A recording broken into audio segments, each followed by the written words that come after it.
Porque eu sou um cara que guarda vídeos pra ver com vocês. E o nome do vídeo é interessante, juro. Ele vai ser interessante, juro. Juro.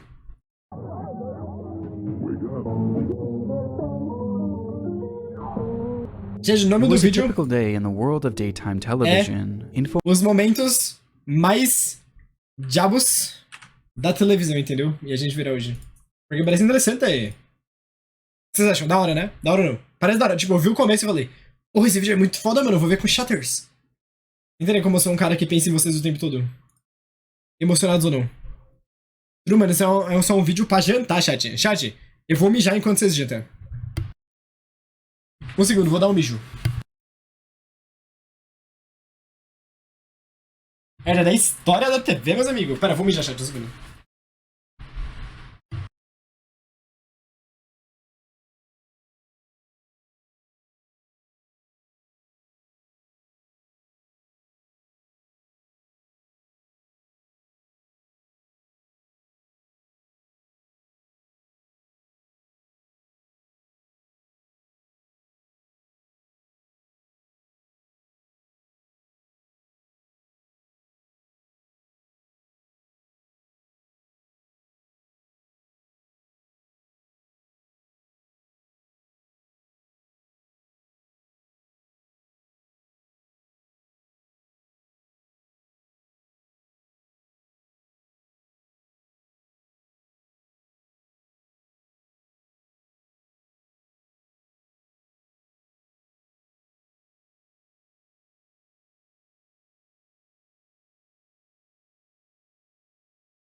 Cheguei.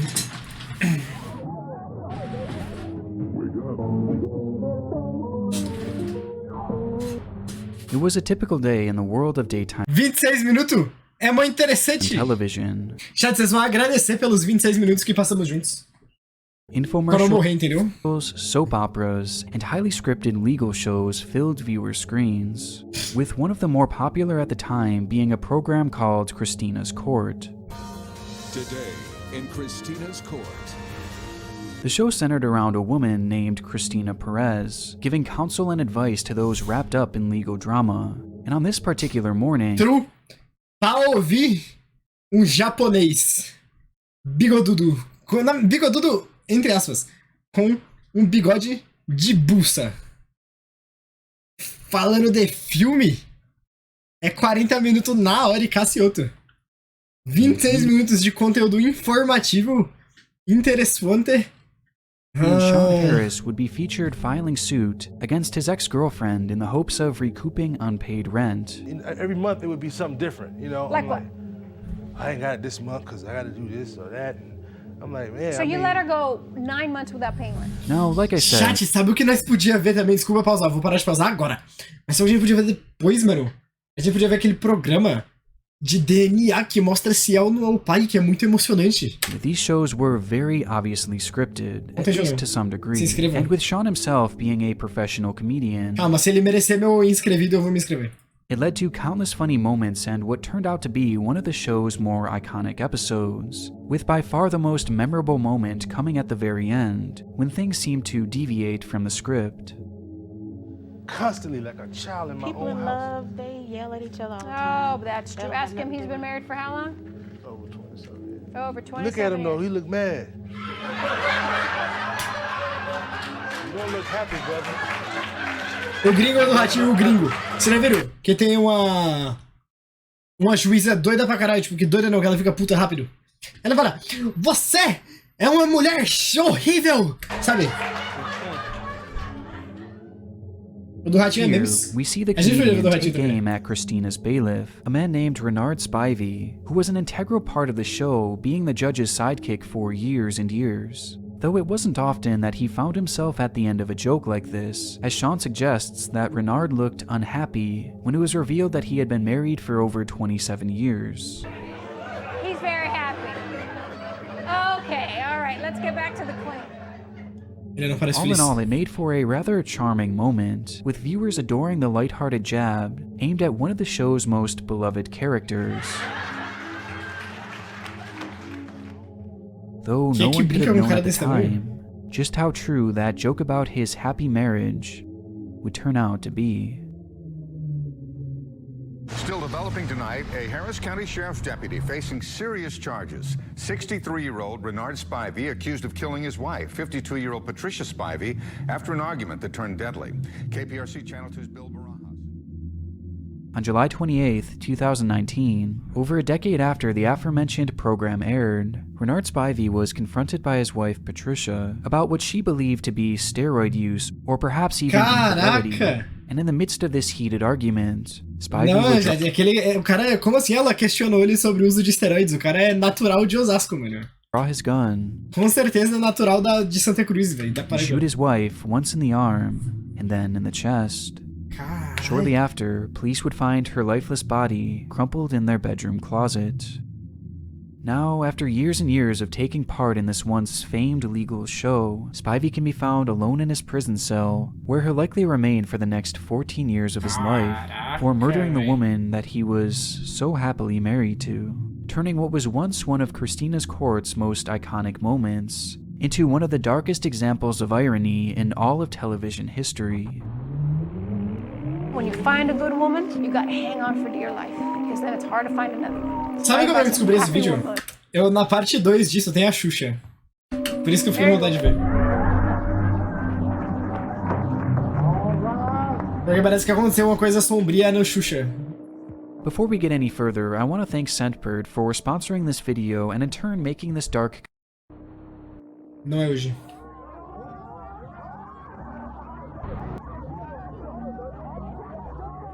The world of television is an interesting one. Despite the highly controlled and well-polished products that we're typically used to seeing on our screens, there have been a surprisingly high number of deeply disturbing moments that have happened on air, and this potentially new series aims to highlight some of the most disturbing.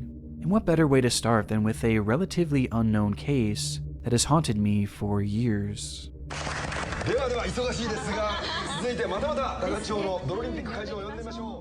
Saturday, June 14th, 2008, a Japanese TV station called Television Miyazaki is running its standard live programming, which on this day was set to feature a game show-like segment in the remote rice fields of Takachi Hocho. The game itself was simple. Competitors stood back-to-back on a small wooden stand above the shallow muddy water below, and when given the cue, they would attempt to shove their opponent into the water without turning. Keijo! Não ironicamente queijo, velho. Their bodies around. In the end, the one left standing on the platform would be declared the winner, with the loser being left humiliated in the mud.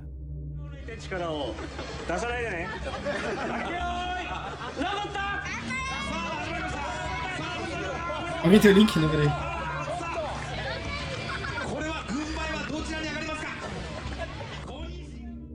Round 1 goes off without a hitch, resulting in the losing contestant being covered head to toe in a thick brown sludge, with the whole atmosphere perfectly encapsulating the craziness and high energy charm that you would expect from a Japanese game show made at the time.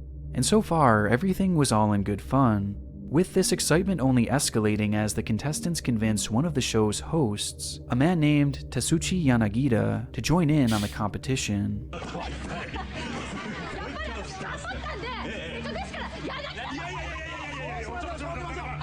It took some convincing, but eventually Tatsuchi agrees to compete, much to the enjoyment of everyone spectating. And from there, the comedy writes itself, as immediately after the round starts, it's apparent that he stood little to no chance.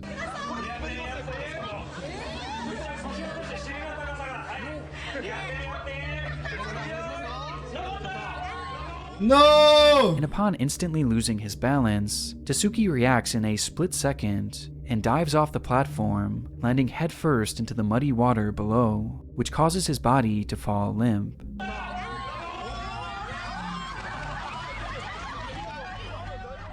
The water that he had just dove into was merely 6 inches deep, with the rest consisting of a thick layer of mud, which his head would strike directly, instantly causing his neck Ele morreu, eu vou tomar ban. and in that very moment, Tatsuchi would be irreversibly paralyzed, leaving him unable to move from the neck down. It was a tragic accident. Toda vez que alguém morreu, eu tomo ban. Eles estão foda-se. However, the accident itself is far from the most awful part of this live broadcast, with that coming immediately after. Unaware of Tatsuchi's severe injury, the crew believed that he was merely playing a prank on them and just joking around, and so they left him there, face first in the water, and proceeded to shove his face even deeper and deeper into the mud, splashing even more on top of his head to rub in the fact that he had lost.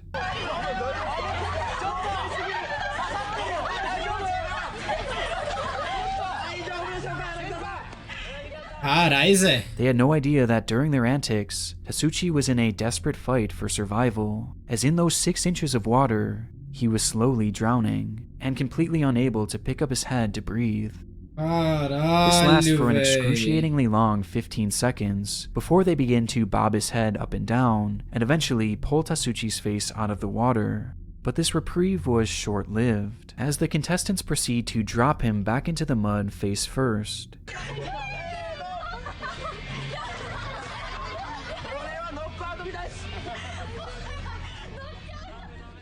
It is so incredibly painful to watch, and made all the more disturbing with the over-the-top hysterical laughter coming from everyone around him, who are completely oblivious to the situation in front of them. Finally, after what feels like an eternity, Tatsuchi is hoisted above the water, and the camera switched back to the main broadcast, ending both Tatsuchi's and the viewer's pain. By some stroke of good fortune, Tatsuchi would survive the ordeal, but just barely, as it's estimated that even just a few more seconds in that mud would have likely led to his death. But thankfully, this wasn't the case, and according to his Facebook page, Tatsuchi has learned to live with his body-wide paralysis, and even went on to rejoin the show years later in some capacity, ending this entry off on somewhat of a bright spot, despite this otherwise being one of the more unsettling and appalling broadcast accidents that I've ever seen. Nossa, muito pesado, mano. Bizarro, meu. Tipo, eu fiquei. Eu estou muito bizarro, muito On the bizarro. topic of broadcasts that have left an impression on my life, I would say none have had more of an emotional impact than a story run by 60 Minutes about a man named Donald Herbert. The story starts back in 1995, just 4 days after Christmas, when a fire broke out in a home in Buffalo, New York. Eu às vezes vai dormir, eu não consigo dormir, eu fico muito curioso. E toda a transição, tua câmera tá low FPS. Caralho! Out the blaze, firefighter Donald Herbert was standing on the roof of the building when suddenly it gave way. As a result, Herbert would fall into the attic where he would be trapped in the smoke, unable to breathe. He would lay there without oxygen for 6 whole minutes before they finally were able to pull his body to safety, with the whole ordeal being filmed and shown on local news. Somehow, Herbert managed to survive this accident, but being without air for that long caused him to lose most of his brain function, leading to him spending the following years in a minimally conscious state, unable to eat, unable to breathe, and seemingly unable to understand the world around him. Eventually, his condition led to him being placed in a nursing home, where a feeding tube was the only thing keeping him alive. For all intents and purposes, the man was gone. But then, something happened. On April 20th, 2005, a staggering 9.5 years after his accident, Donald Herbert woke up. In the nursing home where he had spent most of the years unresponsive, he would suddenly turn to a nurse and ask for his wife, Linda, while displaying signs of being fully lucid, which prompted the staff to immediately call his family, who rushed to see him. And sure enough, despite Herbert being completely blind, he was not only fully responsive, but recognized almost all of his family members. The moments following were all captured by cameras and later shown on an episode of 60 Minutes, with the footage being some of the hardest hitting and emotional that I've personally ever seen.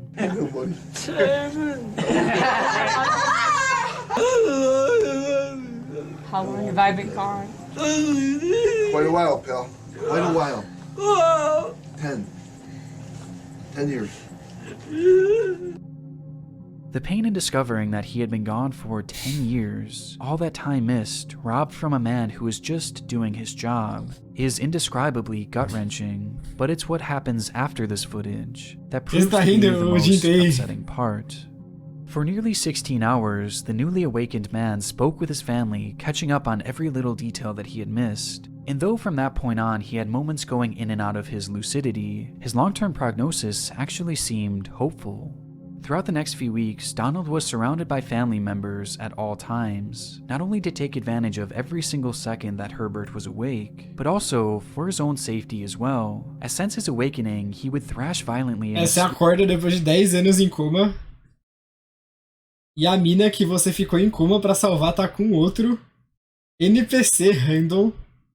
As if he still believed he was trapped in that blaze. And so to ensure his safety, at least one family member would be stationed with the man while he slept. Though on one night, one of the family members on duty had grown too exhausted to stay any longer, and from the first time since he became lucid, Donald Herbert was left alone.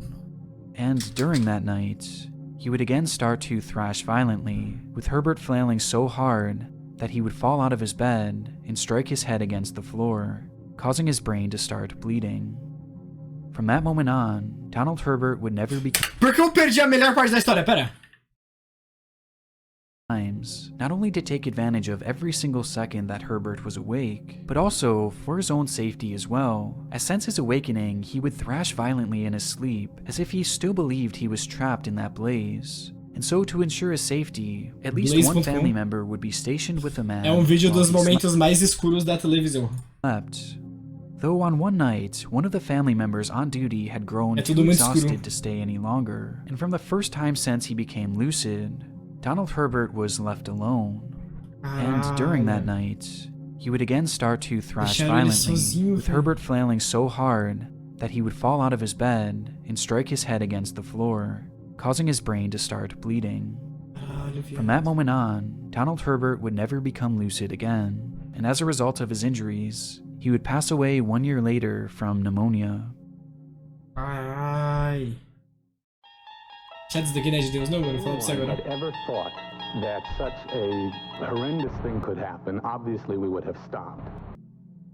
The Twilight Zone. Throughout its lengthy run, this television series provided some of the most entertaining and memorable moments in all of television. But for this section, I'm going to be cheating a little bit, as rather than looking at an event surrounding the show itself, I'll be highlighting the far less memorable movie version of the series.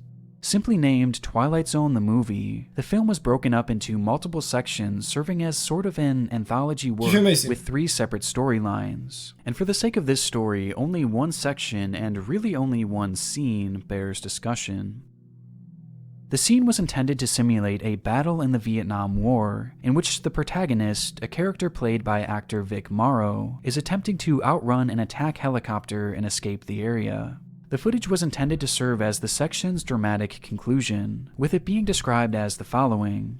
In the scene that served as the original ending, Bill, the character portrayed by Morrow, stumbles into a deserted Vietnamese village, where he finds 2 young Vietnamese children left behind when a US Army helicopter appears and begins shooting at them. Morrow was to take both children under his arm and escape out of the village, as the hovering helicopter destroyed the village with multiple explosions. Based on that description alone, shooting the scene was going to be tricky and likely a very intense process on the set, as all the effects used were set to be done practically, meaning that they would require an actual helicopter. Eu não sei se eu fico mais interessado, mano. Eu não consigo dormir com um vídeo interessante na minha frente. The director, a man named John Landis, wanted to use actual child actors for the scene, which, given that it was planned to take place at night and near explosions, was technically illegal in the state of California. Despite the laws in place, however, Landis decided to shoot the scene regardless, enlisting 7-year-olds Mika Din Lee and 6-year-olds Renee Shin Yi Chen to play the roles of the Vietnamese children. And with all the pieces now in place, the cameras began to roll on what was set to be the stunning conclusion to this particular section.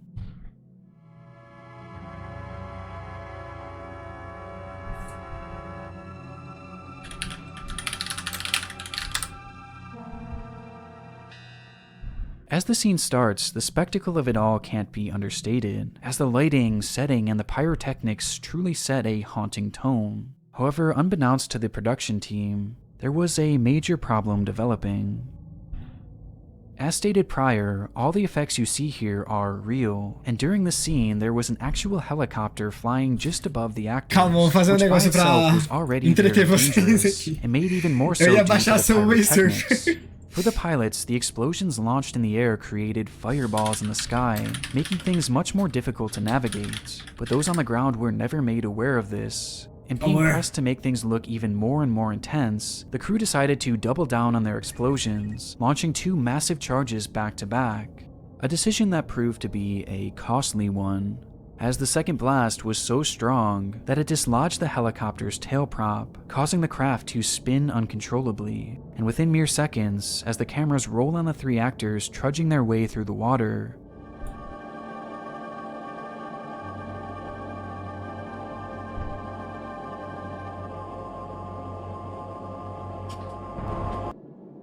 the Vê se tá craft melhor de prestar atenção, crashes mano. directly on top of them.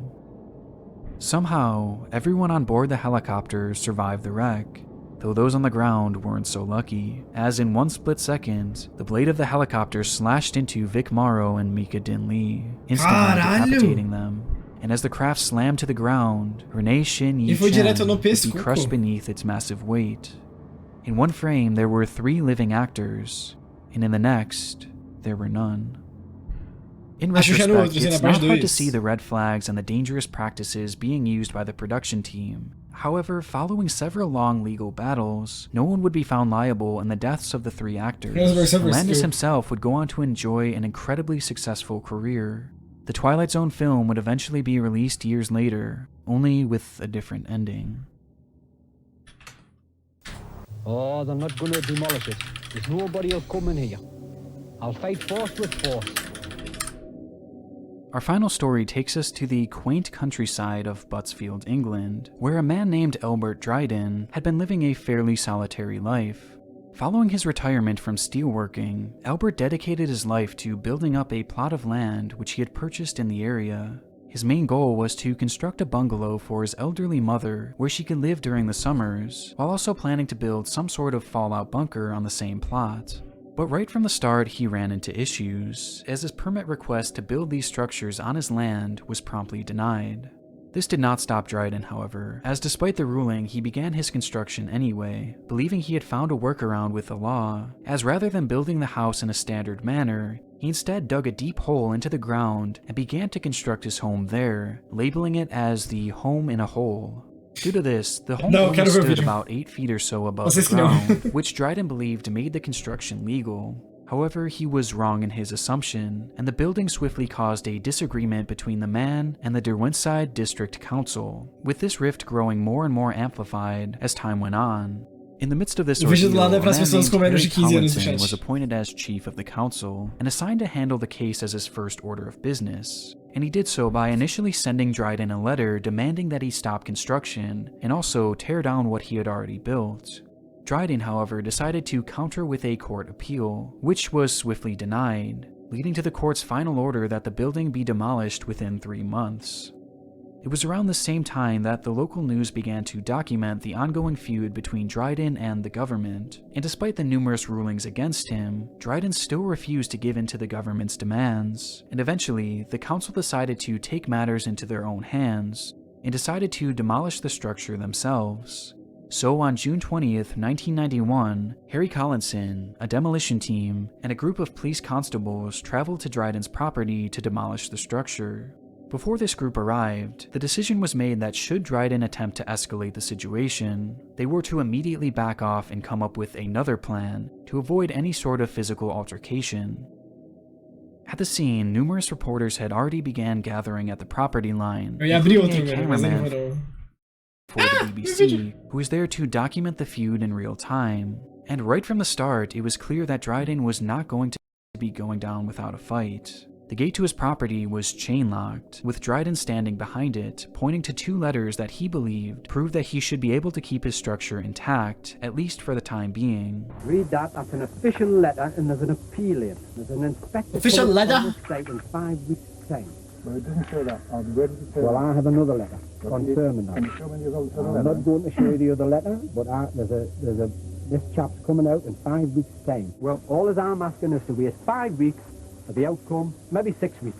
It'll take a week after he's been out. I'm satisfied, Albert, that there's nothing in these documents that affects the legality of the enforcement notice that the inspector has confirmed. Well, yes, Harry.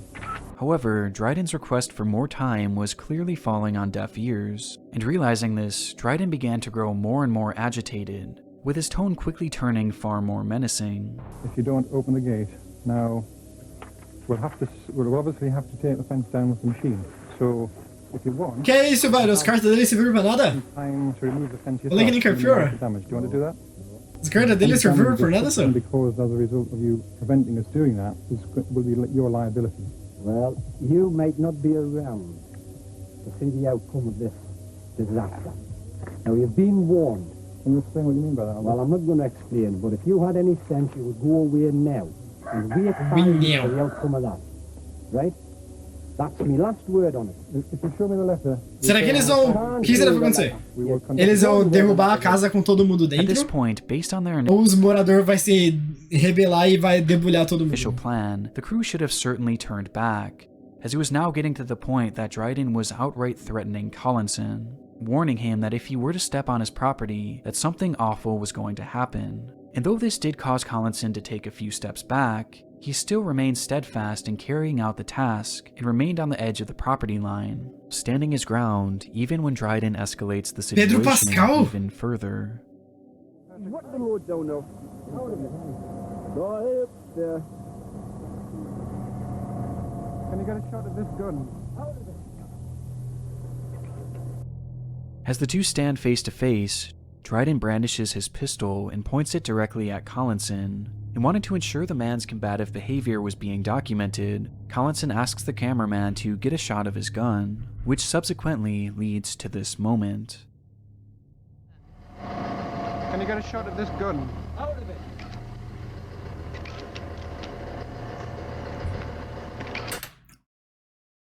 Eu não... Tire uma... Poderia eu ter uma foto dessa arma? É isso, cara. Tetors. No!